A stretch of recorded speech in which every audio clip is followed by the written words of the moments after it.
Nu, mēs esam žēlojami, bet tad, kad vajag bišķīt saprast, kad vajag iedot iepīpēt, tad arī varam iedot iepīpēt.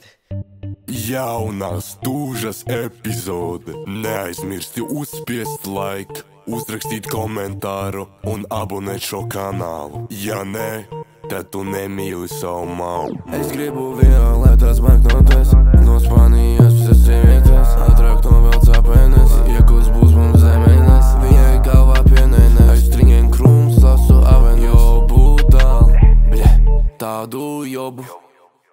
Mani sauc Daniels, esmu Lil Gypsy Bulītis, nodarbojos ar cīņas sportu, man ir 16 gadi. Jā. Ok, pilsētas, no kuras pilsētas nāc, jā? No Saulkrasta novada Pabaži. Pabaži. Vai pastāstīt kaut ko Pabažiem? Mēmākais ciemats. Mēmākais. Labi. Kā tu izdomāji uz MMA aiziet? Kā tas viss sākās?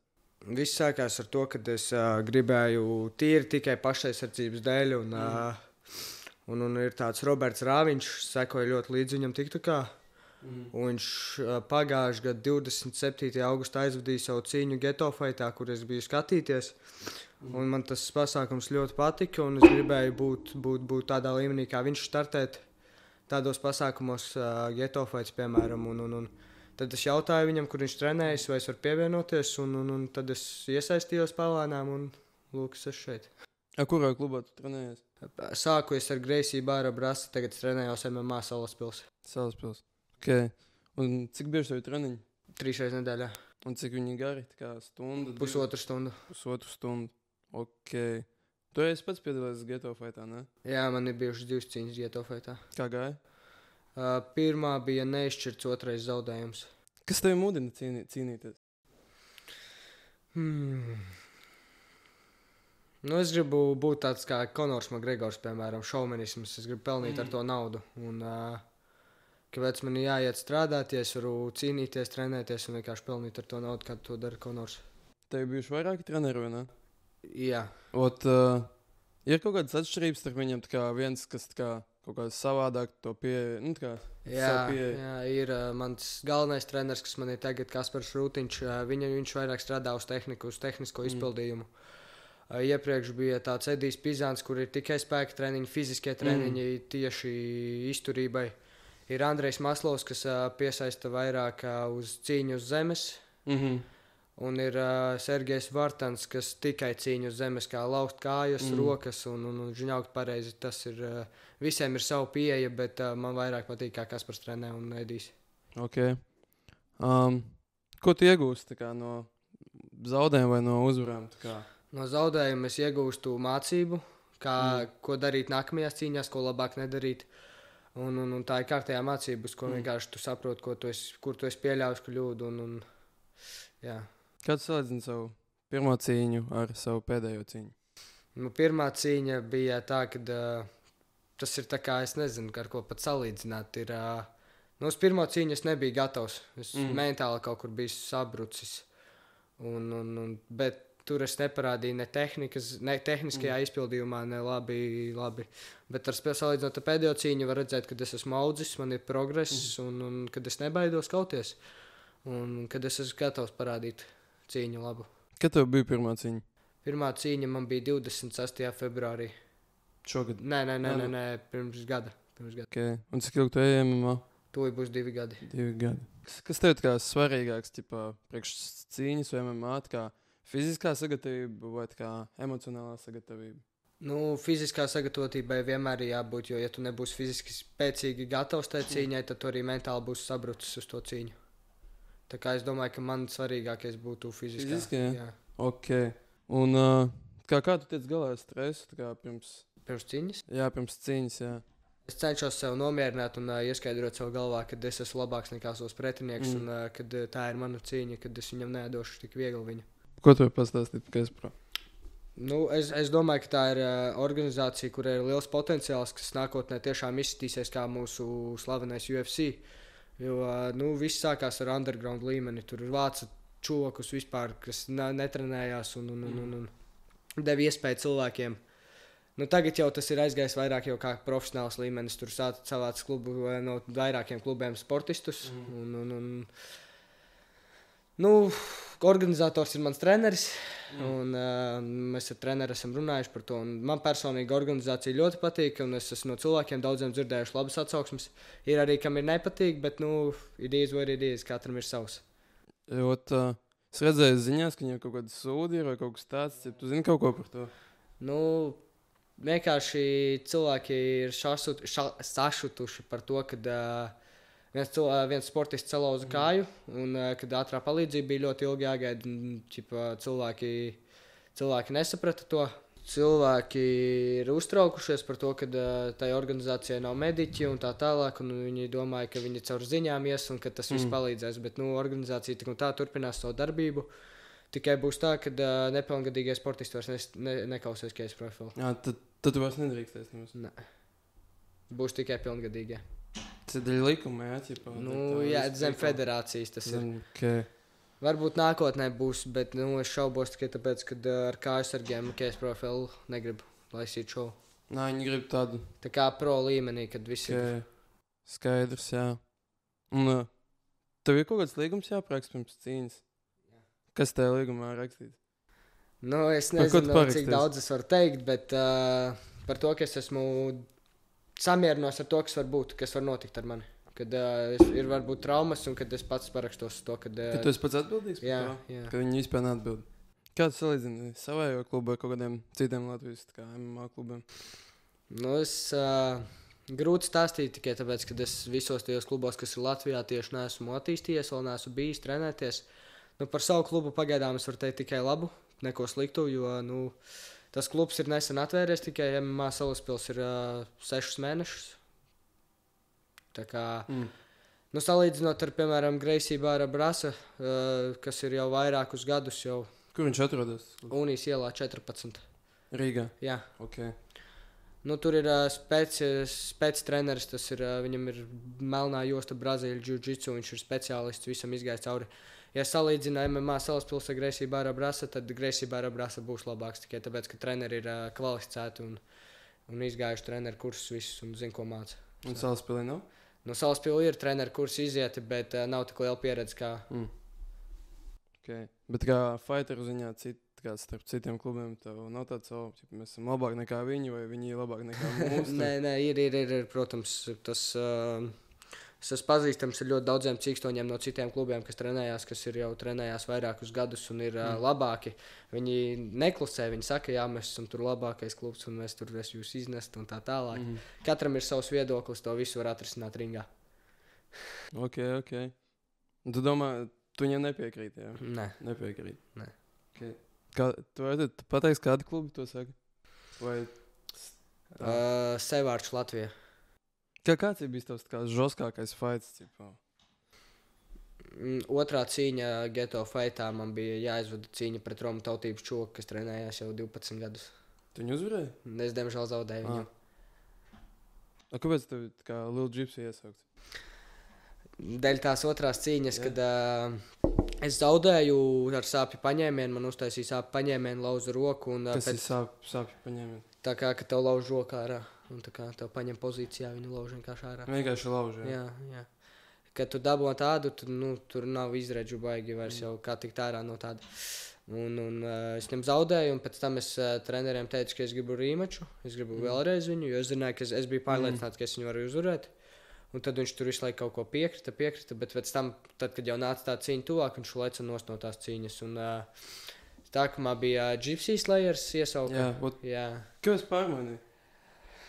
Daudz cilvēki nesaprata to niknējumu. Viņi nesaprata, viņi domāja, ka es esmu tur rasists, nacists un tā tālāk. Un, mēs ar treneri par to runājām. Mēs domājām, ka mēs gribam kaut ko mierīgāku un tā, lai cilvēki neuztver to visu negativitāti. Un, kad nomainījām, tiešām tad arī nāca tā fanu bāze klāt un tiešām es varu staigāt tagad pa centru, Lil Gypsys. Bet tās Gypsy Slayers bija tāda, tāpēc, ka visu laiku es gribēju to čigānu, viņš leca nost, un tā kā man zālē sāk saukt to čigānu slepkanu un tā tālāk. Un tad aizgāja, un tad turas vēl joprojām, bet nomainījām uz Lil Gypsy, tagad vēl joprojām. Klubā tev sauc Lil Gypsy? Jā, man treneris sauc par Gypsy. Tik nav Lil Gypsy, bet vienkārši Gypsy. Okay. Bet es dzirdēju no kaut kur, kad bija kaut kādi draudi, ķipa, par to Gypsy Slayer. Jā, bija draudi man, es varu pat godīgi pateikt visiem, kad draudus izteica Kristaps Zutis.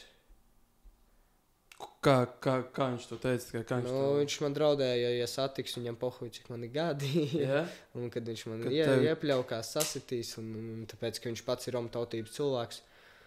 Un kad viņš man tur sasitīs un tā tālāk, un tad mēs tā domājām, vai mums to vispār visu vajag.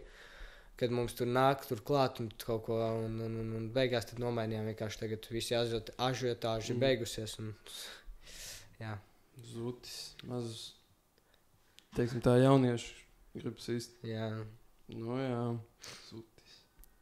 Kādas padomas tu dot, ķipā, kaut kādiem fighteriem, kas, ne fighteriem, kas grib sākt darīt, bet viņiem tā kā nav drosmes vai kaut kas tāds, ķipā, tur bail tur iet kaut kādās fighters. Es ieteiktu sākumā aiziet un pamēģināt un nebaidīties, vienkārši saprast, vai tas ir tiešām īstais tavs, ko tu gribi darīt nākotnē. Un ja tu saproti, ka tas ir tavs, vienkārši dari to, jo, kad es sāku trenēties, es arī biju sabijies, man nebija sākumā tā motivācija, ir iet katru dienu celties no rītiem, vakaros, iet uz treniņiem, man nebija tā motivācija, bet tad, kad tu saproti, ka tu to tiešām gribi un ka tas ir tavs sports, tad tu gribi to darīt un tev ir vienalga, kas tevs priekšā stāvies. Ok.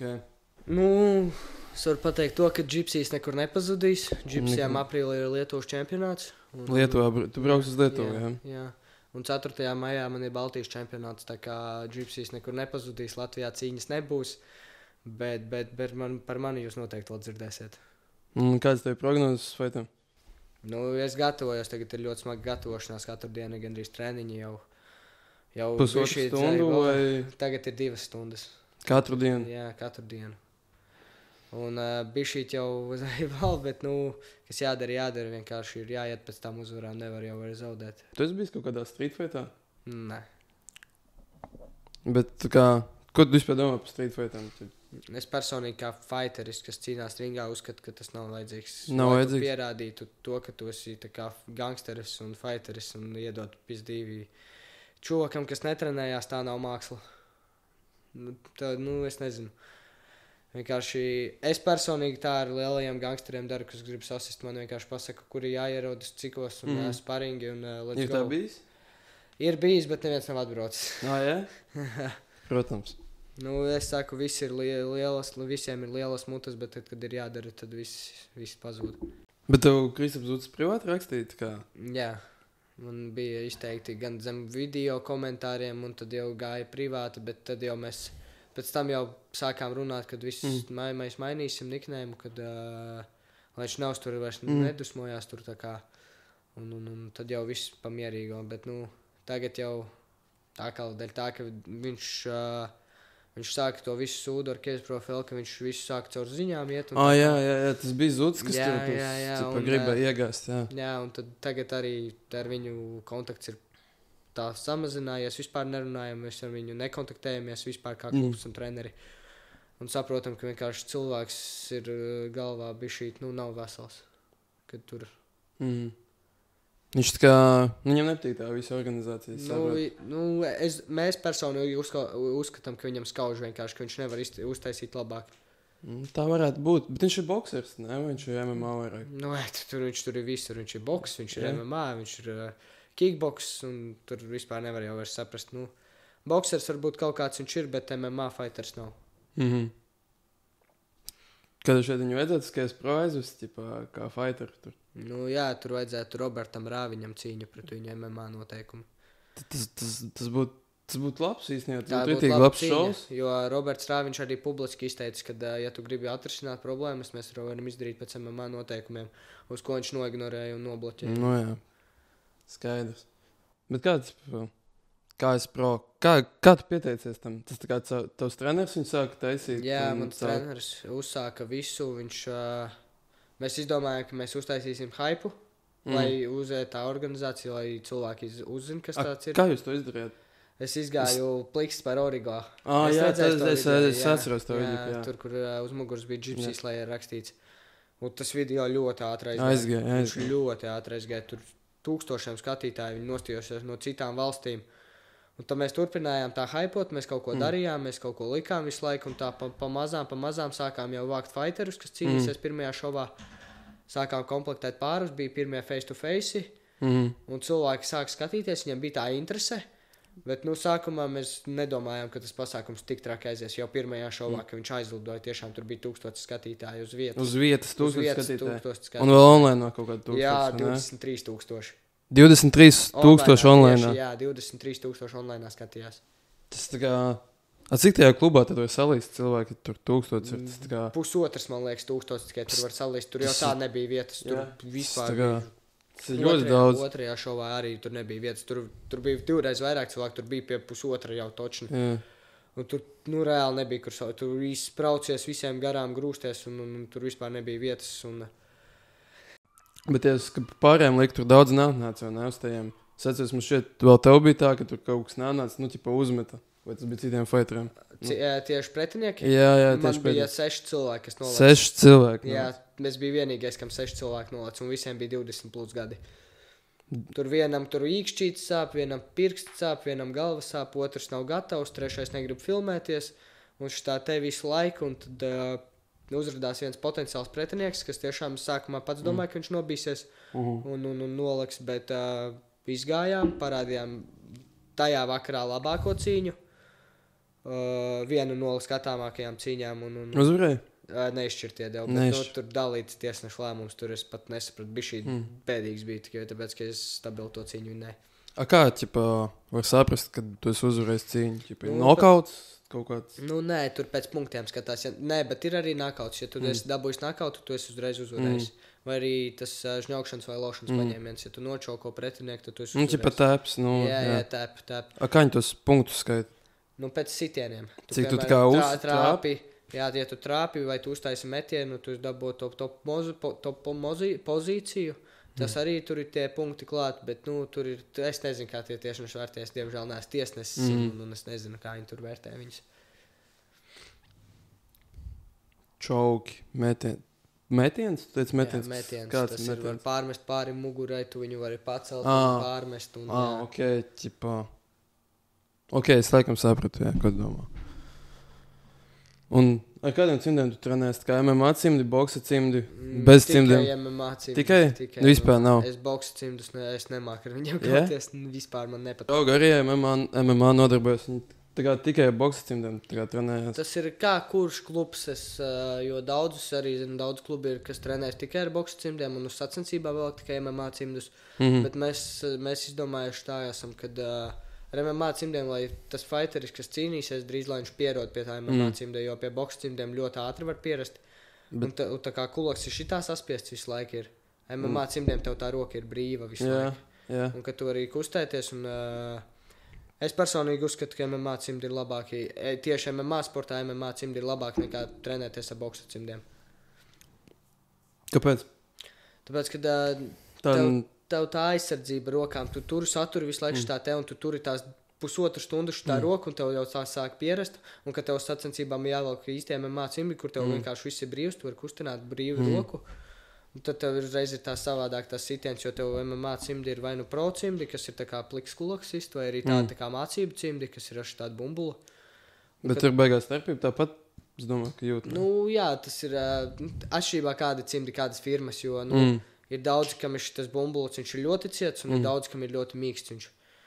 Un, piemēram, Latvijas MMA federācija vai Lietuvas MMA federācija, viņi dod par brīvu, ne par brīvu, viņi vienkārši dod uz cīņām tādus cimdus, kas ir ļoti mīksti. Viņus tā kā tu sit, viņi pretinieks nejūt.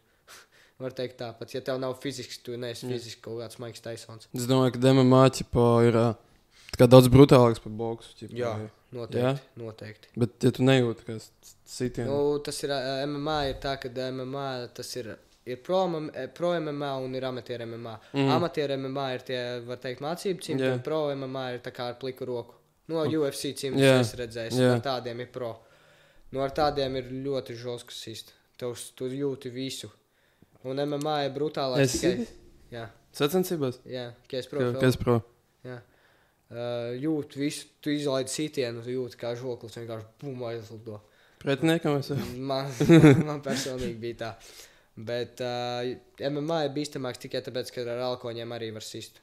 KS Pro drīkst ar alkoņiem sist? Nē, viņi tomēr neļāva, viņi domāja, ka tas ir par žosku. Tas ir, jā. UFC, piemēram, tas ir MMA un tur ir pro un tur var sist ar alkoņiem, ar celi galvā, visu. Kāpēc UFC maksā mazāk nekā boksā? Kā tev liekas, kāpēc tā varētu būt? Labs jautājums.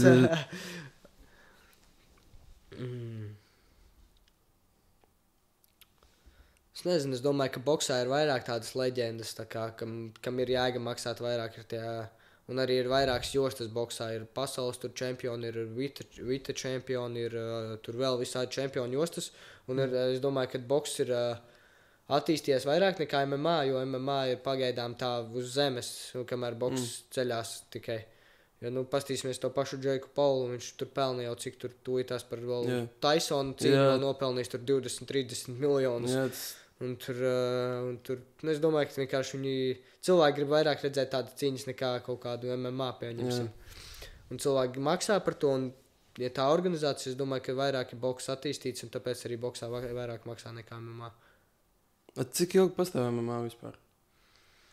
Tā kā man liekas, ka viņš ir daudz jaunāks nekā boks. Jā, noteikti, tāpēc, ka boks jau bija jau vairākus simtiem. Jā, jo tāds kā MMA agrāk nebija vispār. Bet cik agrāk? Negribas samelot 30. 30. Apmēram ļoti jauns. Es tiešām negribu samelot to. Es nezinu tik labi, bet man ir nojausma, ka tik ilgi. Jā, ok. Es kādreiz mēģināju boksu. Tā kā pārējot, tā nav vēlme. Sākumā boks, bet es ilgi nenogāju tiešām kaut kādu nedēļu, un es sapratu, ka tas nav mans. Un tad aizgāju uz MMA un sapratu, ka MMA? Nē, tad bija kickboks. Bet tur es arī nenogāju, jo man nepatīk visu laiku kājām sist tikai. Tad es aizgāju uz MMA, un tad es sapratu, ka, jo pēc tā boksa un kickboks man bija ļoti tāda pusgada pauze. Un tad es satiku Robertu, un tad mēs runājām, un tad es sāku trenēties MMA, un tad es... Kur tu viņu satika? Kā tu viņu satika? Mēs sarakstījāmies Instagramā. Kaut ko es viņam rakstīju, kur tu trenējies, kā tu trenējies, kad ir treniņi. Tad viņš teica, ka viņš tagad ir ļoti aizņemts, ka viņš nevar tik ātri atbildēt uz jautājumiem, jo viņam to cīņa bija. Un tad mēs pēc cīņas viņa parunājām, un es noskaidroju, es sapratu, ok, es aiziešu, es aizgāju, man patika. Un tad, es trenējos tur vēl projām. Labi, paldies, ka atnāc. Paldies tev, ka uzaicināji.